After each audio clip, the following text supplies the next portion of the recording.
oleh para pejabat negara. Menjadi sangat lebih memalukan dan memuakkan karena kecurangan dalam pemilu yang dinilai banyak pihak yang terburuk dalam sejarah Indonesia.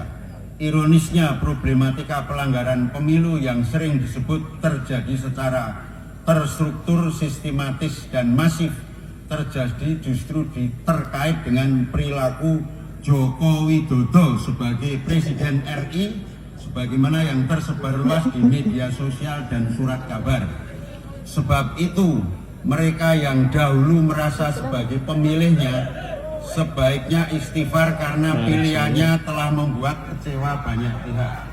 Bangsa kita adalah bangsa yang besar, namun akibat perilaku yang curang dalam pemilu, kita bisa menjadi bangsa yang porak-poranda dibuatnya. Pemilihan umum yang seharusnya dilaksanakan dengan prinsip jujur, adil, dan transparan sehingga memperoleh hasil yang baik. Tetapi karena oknum bangsa ini yang tidak jujur, tidak adil, tidak transparan, apalagi justru itu dimulai dari tokoh kita, maka rusaklah pemilu yang kita jalani. Bahkan hingga kita masih harus menunggu proses peradilan sengketa pemilu. Semoga saja keputusan yang ditunggu oleh banyak pihak mampu memberi kepuasan pada masyarakat luas. Bagi kita bangsa, bagi kita semua, yang penting dalam hidup ini masing-masing harus sadar, menyadari bahwa berpegang teguh Al-Quran itu mutlak adanya. Bagaimana tidak, Al-Quran sudah berpesan dalam surat Al-Mutaffifin, Bismillahirrahmanirrahim, wailul lil mutaffifin alladzina idza qalu 'alan nasi yastawfun wa idza qaluhum aw wazanuhum yukhsirun ala yadhunnu ulaika annahum mab'utsun liyaumin 'adzim yauman nasu yaqumu li rabbil alamin alla inna kitabal fujari lafi sijin adara wa ma adara kama sijin kitabun marhum. Kecelakaan besarlah bagi orang-orang yang curang, yaitu orang-orang yang apabila menerima takaran dari orang lain mereka minta dipenuhi, dan apabila mereka menakar atau menimbang untuk orang lain mereka mengurangi. Tidaklah orang-orang itu menyangka bahwa sesungguhnya mereka akan dibangkitkan pada suatu hari yang besar, yaitu pada hari kita semua orang bangkit menghadap Tuhan seluruh alam. Sekali-kali jangan begitu, sesungguhnya catatan orang-orang yang durhaka benar-benar tersimpan dalam sijin. Dan tahukah engkau apakah sijin itu? Yaitu kitab yang berisi catatan amal bagi setiap manusia. Pada sisi lain, hadis juga telah menegaskan bahwa ar-rosi wal murtasi finar, yang nyogok dan yang disogok neraka tempatnya.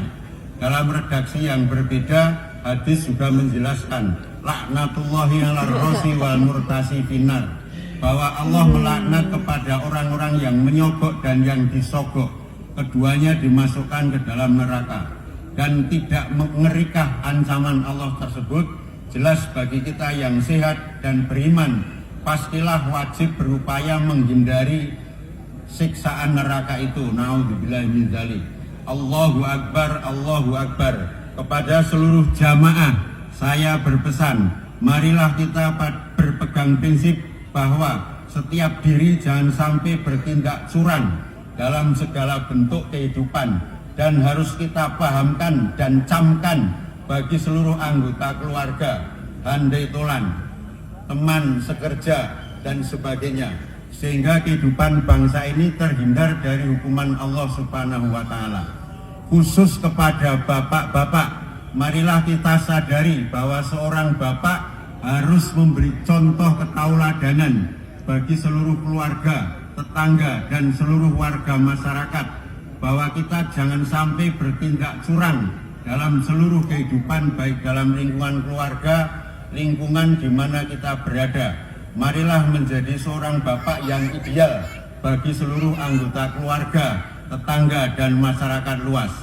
Tolak kepada siapapun oknum termasuk atasan bila mereka mengajak, mendorong, menekan untuk berbuat curang dalam segala bentuknya.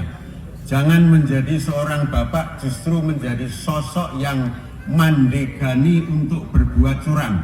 Kepada seluruh ibu-ibu dan calon ibu rumah tangga, jadilah istri dan ibu rumah tangga yang baik, yang memberi contoh untuk berani dengan tegas menolak dan memberantas perilaku curang dalam segala bentuknya. Jadilah seorang ibu dan istri yang ideal baik di dalam rumah tangga maupun di masyarakat. Jangan sampai ibu-ibu justru membujuk dan mendorong suami untuk berbuat curang dalam lingkungan kerjanya hanya sekedar untuk mendapat harta benda dan jabatan. Itu perbuatan konyol dan menyengsarakan dan memalukan banyak pihak, termasuk anggota keluarga tentunya. Nauzubillah min dzalik.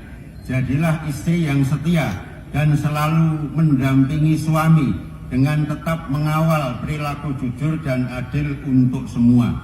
Kepada para anggota TNI, Polri, Gubernur, Bupati, Wali Kota, Lurah dan seluruh perangkat desa dan seluruh profesi lainnya, kami ingatkan bekerjalah yang jujur, tertib, berkemajuan sesuai amanat undang-undang dan janji prasetya masing-masing untuk negara dan bangsa.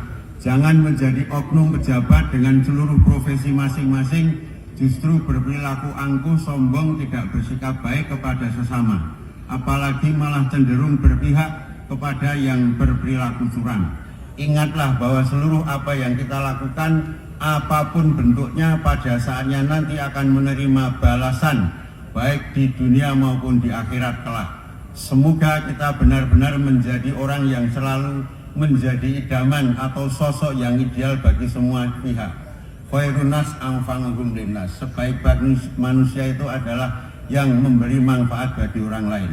Khusus kepada anak-anak, adik-adik, para pelajar dan mahasiswa, dan komponen Angkatan Muda Muhammadiyah, serta seluruh generasi muda Islam, saya berpesan, jadilah sosok pelajar, mahasiswa, dan generasi muda yang cakap, berakhlak mulia, percaya pada diri sendiri, bertanggung jawab, berbakti pada orang tua, serta berguna bagi seluruh warga masyarakat dan bangsa. Belajarlah yang tekun, bergabunglah dengan organisasi Angkatan Muda dimanapun kalian berada.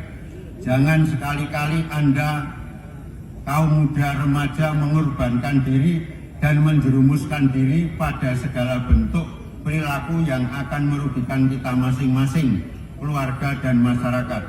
Jangan tampilkan diri Anda dengan perilaku sombong, ugal-ugalan, angkuh, bikin resah keluarga, apalagi warga dan masyarakat luas. Pesan ini sangat serius saya sampaikan dan tentu dengan rasa ikhlas agar masyarakat dan bangsa Indonesia menjadi bangsa yang besar dan hebat di mata bangsa-bangsa yang lain. Yang penting diridhai oleh Allah Subhanahu wa Ta'ala. Amin ya Rabbal Alamin. Semoga demikian adanya, dan marilah kita tutup khutbah ini dengan berdoa kepada Allah Subhanahu wa Ta'ala. Alhamdulillah.